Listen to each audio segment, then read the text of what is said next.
Alright, try something a little different here. This is a lathe truck I just picked up at a recent auction, and it's something that I wasn't there to bid on, but once I knew I was making the drive to pick something else up, a vise I was looking for the milling machine, I was looking at some other things in the catalog and came across this. It's a Jacobs, it's a spindle nose lathe truck. It uses these rubber collets.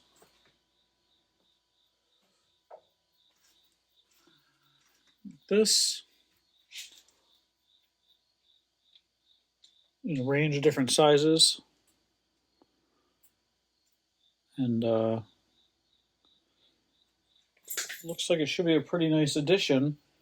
I got lucky. One of these that I did pick up, it is a D1-3 spindle mount.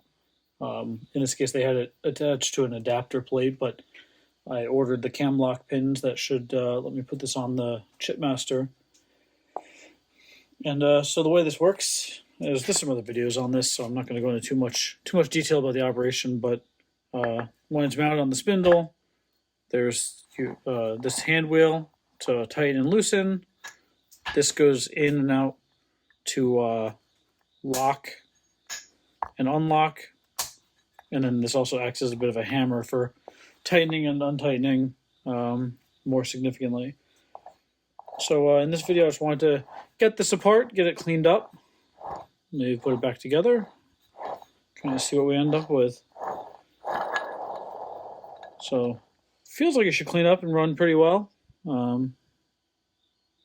Just the usual oils, chips, and surface rust. It looks like these are pretty common to have damage to the first thread or so. But it goes in now fine. Let's see. Next, there's these this like two-part snap ring in here. Let's see if we can go in a little closer.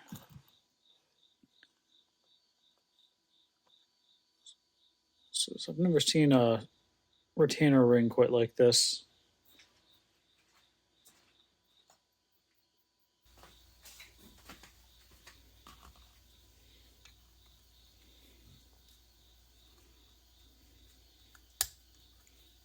Spreading it out and lifting up at the same time.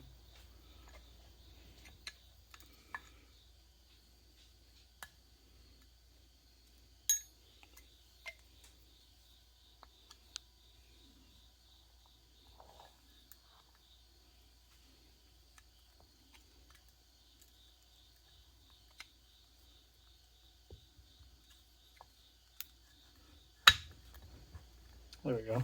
Push the lock ring down all the way. Help this out.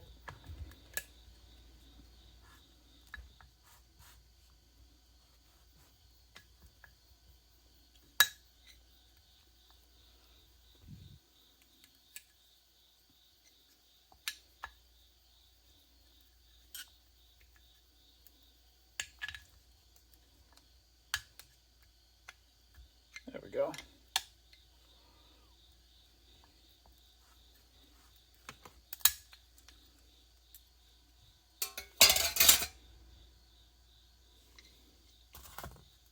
And the lock ring is going to lift up. So there's just a washer here that the two-part kind of snap ring clip there holds down on top of the lock ring. And then the lock ring has a bunch of little detents inside, spring-loaded detents that allow it to pop up and down. And then it lifts and lowers this lock pin into this hole in the hand wheel, and presumably that drops into something on the back side.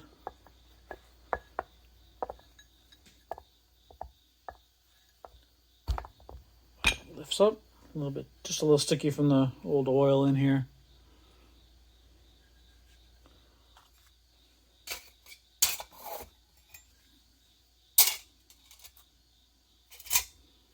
So here's the hand wheel, which acts like a hammer.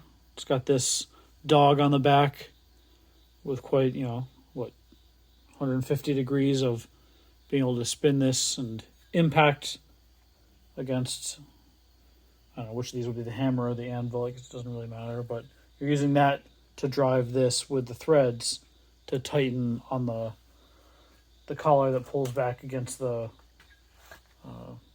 collet, drawing the collet or pushing the collet into the taper here. Now to get the next part out, there's a little circlip in there which holds the plug in, and what that does is there's this tapered piece is the inner race of the bearing, and then this hammer piece or anvil is the outer race. So by removing that little circlip, we can get the ball rolling elements out, which will separate these two halves. And at that point, this is pretty much fully apart and ready for cleaning. Let's see what we have to try and fight this circlip out of here.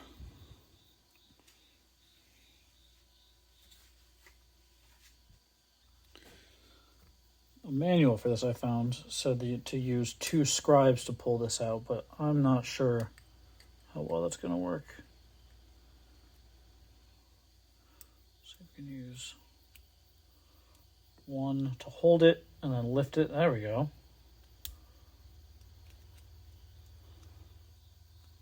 Managed to hold it with 1, pull it with a pick, and there we go, lift that out. Use a magnet on here to pull the plug out. So that has this little plug here. Nothing special. And then we can see the rolling elements inside the bearing here. So we're going to capture those straight into this tray for the ultrasonic cleaner.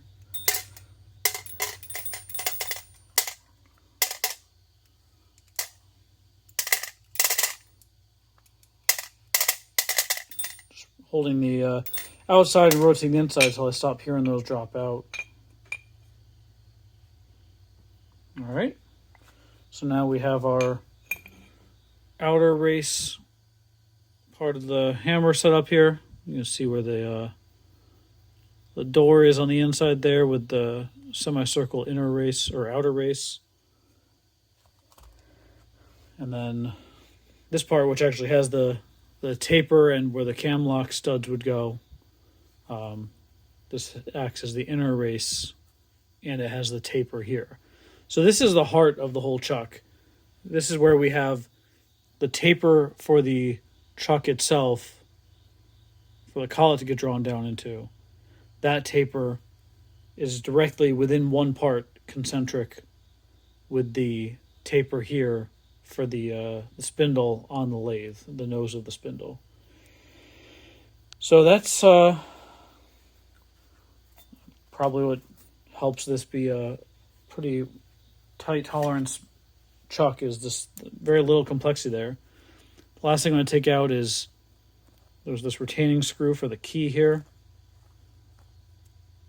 So that's how the cup that gets drawn in the front stays put. It's keyed. You can actually see it in the background here. The slot here with this key here. And yeah, it looks like these rolling elements, they got a little bit of maybe surface rust and a little bit of old grease that picked up some surface rust, or old oil. So it's good to clean this up. But yeah, I think that's it. This is all going to go in the ultrasonic cleaner for 20 or 30 minutes, and then I'll have to do it in batches. My cleaner's not that big, so I'll do the small parts, and then I'll have to do the hand wheel separately. But yeah, we'll come back for assembly. Parts are out of the ultrasonic cleaner.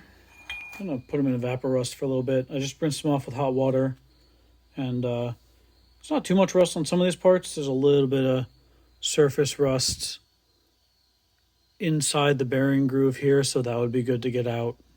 Just see the light orange bit there. So there's not too much. It's mostly just staining, which is not anything important, just cosmetic. This lock ring, this would probably clean up. This rust, just a little bit of surface rust here. This will probably come off and wire wheel up nicely. Same thing here. All the hardened parts are really just stained.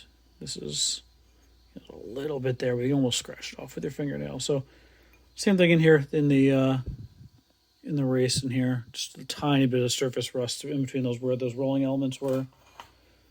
And then tiny bit of surface rust on the I don't even know what to call this, the cup. It's not a draw bar, but a draw cup maybe. So we'll put them on Evaporust for just an hour or two, just to get some of the surface cleaned up, and even this washer, and then maybe wire wheel the hardened lock ring in particular. Clean up those grooves just a little. I like running things through the ultrasonic cleaner before putting them in Evaporust, even though Evaporust does have some detergents or soaps in it. The more oils end up in it, the more it's going to end up being fouled and lose effectiveness. So here's that split lock ring. So this will probably clean up nicely if Evaporust doesn't clean this up as much as I want. I mean, 30 seconds on the wire wheel. I think these are all hardened and will polish up under the wire wheel. And then these cap screws, I'm not even going to be using these once I get my new cam lock studs. But couldn't hurt to throw them in the cleaner, and then they'll just go in the hardware drawer. So while those are in Evaporust, I'll throw the hand wheel in the ultrasonic cleaner. This needs the whole thing to itself.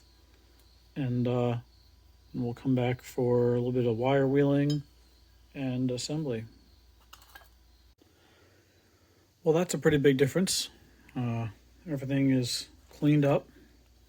This is pretty typical of my process for cleaning things like this up.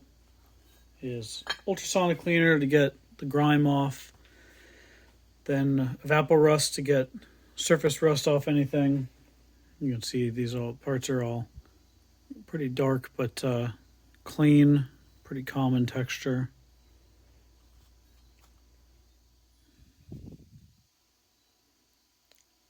And so then Evaporust to clean any rust off. And then I tend to hit the big parts with a little bit of paste wax to prevent flash rusting or surface rusting, especially during the summer here. So I'll get them out of Evaporust, rinse them with hot water, blow them off with compressed air, hit them with paste wax, especially if I'm not assembling right away. I'll hit the small hardware with some like WD-40 or something after drying it off. And then whatever lubrication as I assemble things.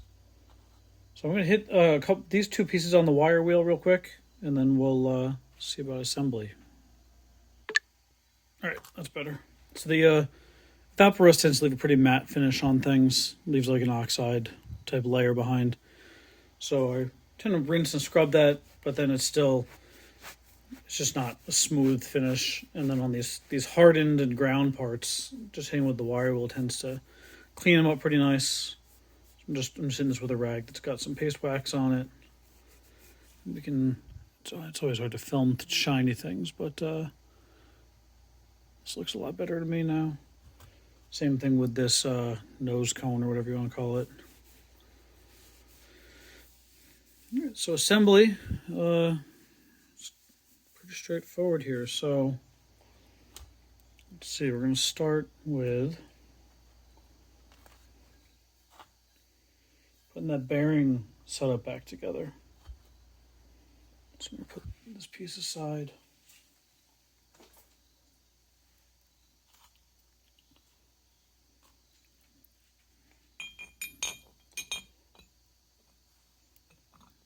So it's going to go back together like that. First, we're going to put the key in because we're going to lose access to that.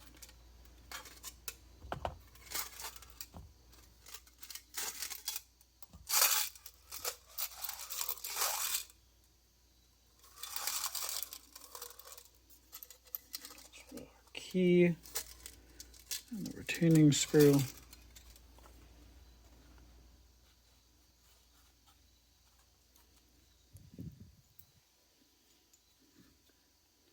The thin side went up like this.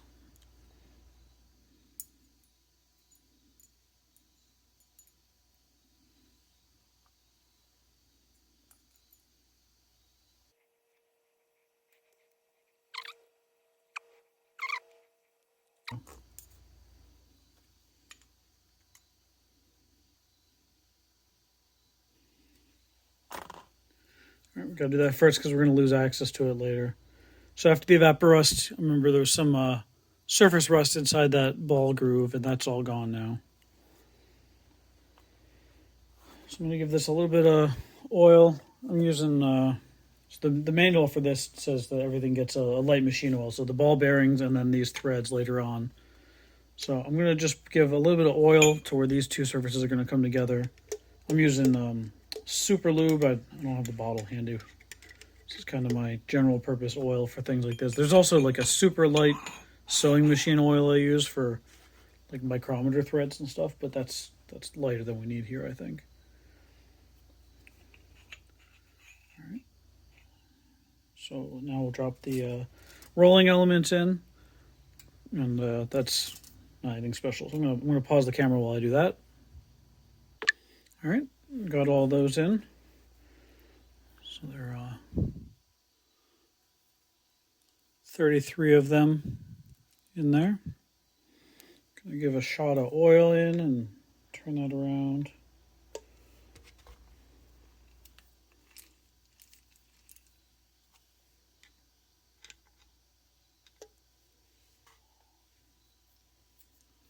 All right. Then the little trapdoor, the little pip on it was pointing out originally. And then now we're going to see how to get this little circlip in here.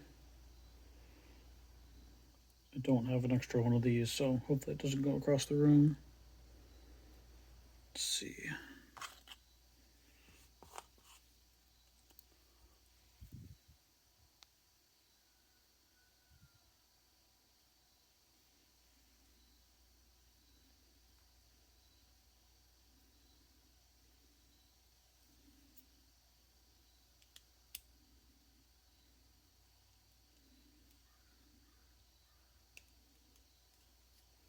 I guess the good news is it's small enough that you can just manipulate it with a pick. If it was bigger, then I guess you can get some pliers on it.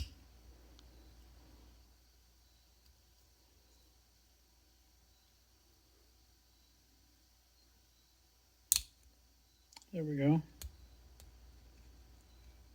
All right. So that's all together now. Let's see what's next. Next, I believe, is the hand wheel. Drops on the top. A little bit of oil can't hurt there because these are sliding. Zoom back out for you. These do slide and interact with each other.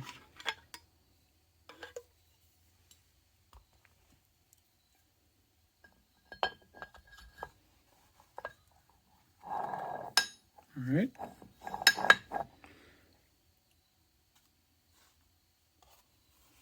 Next is going to be the lock ring. Put this in here. Now, because this has all these little spring-loaded detents in here, I do want oil in there, partially because if there's any water left in there from the different washes. So I'm going to go around. I'm just going to touch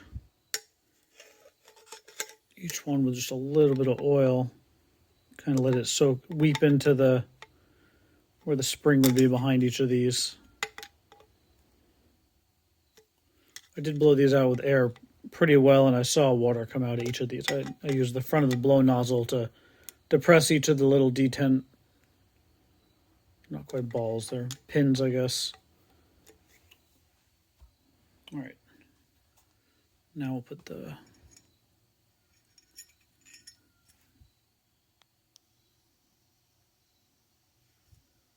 lock pin in the lock ring. Drop that on. Probably a little bit of oil on this.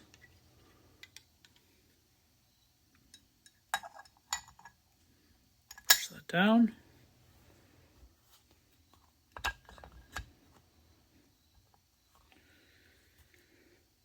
And next up will be this washer.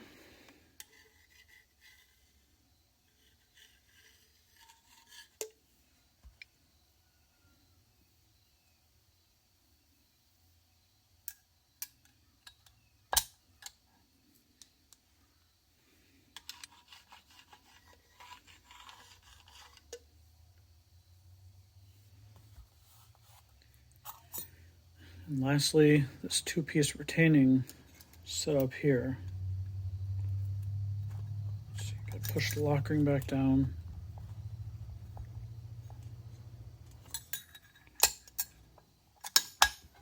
There we go. And I think we can kind of get this to hinge on. And then if we use these oil filter wrench or PVC fitting pliers, I think we can squeeze that right together.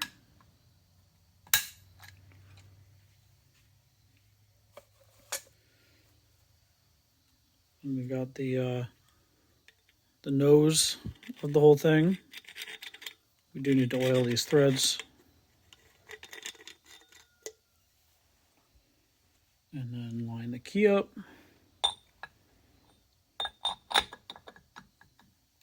Pull the lock ring back up.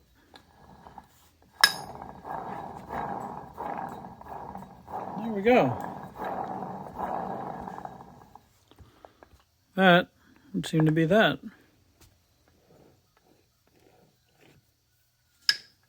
Clean and running much more smoothly than when it was full of all the old oil and whatever debris.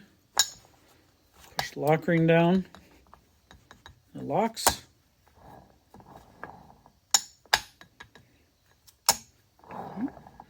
Then if we take that back off,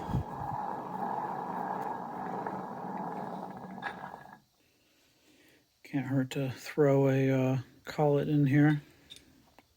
It doesn't say you need to oil the front of these, but I imagine it can't hurt to have this get a little extra help sliding inside here. Or maybe I should just oil the inside of this.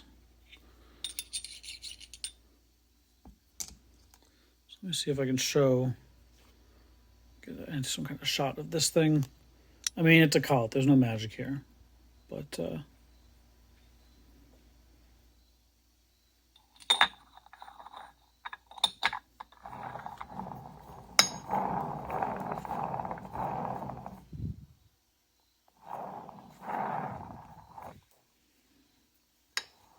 we go. Locked and ready to go. So there you go. That's a Jacob's spindle nose lathe chuck with the rubber flex collets. And yeah, I don't think there's much else to say about that. I can't go set it up and use it today since I don't have the cam lock pins to set this up for the D13 spindle. Like I said earlier at the beginning, originally the previous owners had this up for some kind of adapter plate to go to a much larger lathe, and I just need to get the cam lock pins that are missing for this. So, as always, hopefully that's helpful for somebody, and I guess if there's a lesson here, it's watch your local auctions for fun things like this. Thanks for watching.